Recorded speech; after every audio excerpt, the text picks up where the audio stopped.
George غالاواي. God, Mr. Speaker, for the erudition and historical memory of the last three speeches, almost entirely absent in the Prime Minister's initial address. He was clearly making a speech which was not the one he intended to make here this afternoon. Otherwise, he would not have persuaded you at vast public expense to recall the House of Commons to decide that we're actually going to decide on this matter next week or the week after, when we're back here in any case.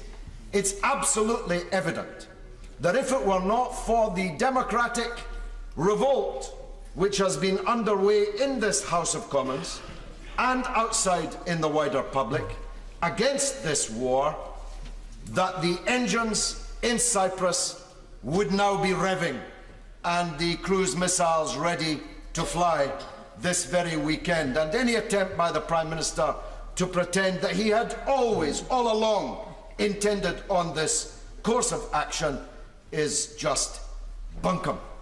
And the reason for the unease here on both sides of the House, two exceptional speeches from the last speaker and the member from New Forest East, encompass the feelings of the people in the country.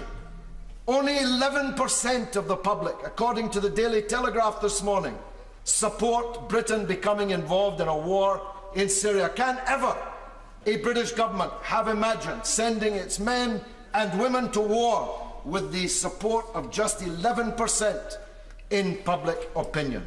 First, that there is no compelling evidence, to use the leader of the opposition's words, that the Assad regime is responsible for this crime yet.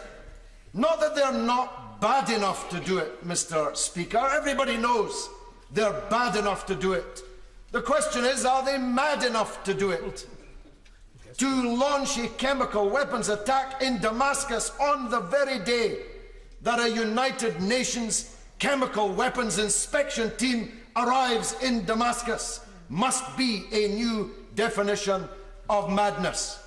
And of course, if he is that mad, how mad is he going to be once we've launched a blizzard of Tomahawk cruise missiles upon his country?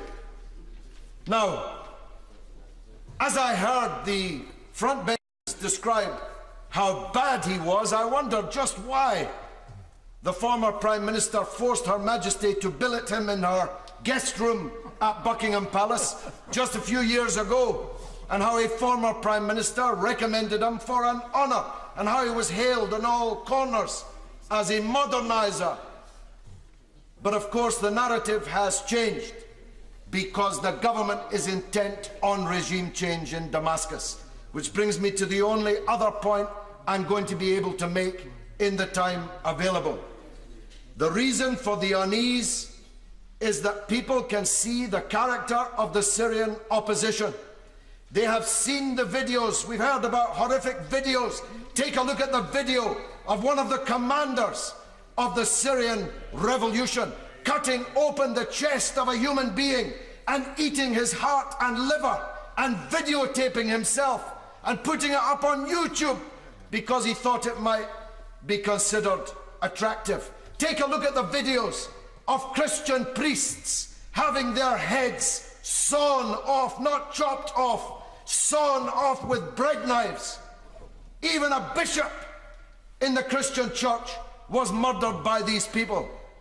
Every religious minority in Syria, and there are 23 of those, is petrified at the victory of the Syrian rebels that the British Prime Minister and Foreign Secretary have been doing their utmost to supply with weapons and money these last 2 years, and they cannot deny it. They say it's now about this crime, whoever committed it.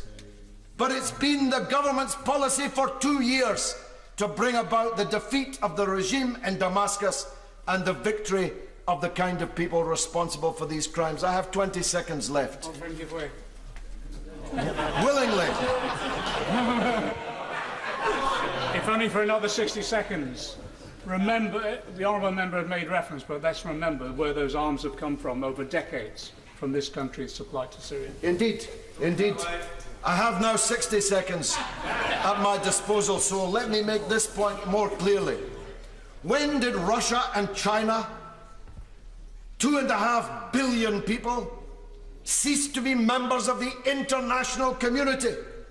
Who are you on the other side to decide what the international community thinks should do? If you're unable to persuade the Security Council to go along with your point of view, who are you to decide that you will launch a war in any case? You see, I keep hearing about the unreasonable use of the veto. I've heard that many times over the last few years in this House. The United States has vetoed every attempt to obtain justice for the Palestinian people and to punish and issue retribution for international law-breaking on the part of Israel, and nobody in this House has said one word about it. Yes, I'll give way. Very grateful for the honourable member for giving way to me. Mr. Speaker, I think you would be very interested to know that I had several constituents email me about comments made by the honourable member for Bradford West on Iranian Press TV, in which my constituent claims that the honourable member said that Israel supplied the chemical for the attacks in Syria. I would find that very hard to believe that the honourable member said that. So would he like to take this opportunity to refute that or provide the evidence to satisfy my constituent?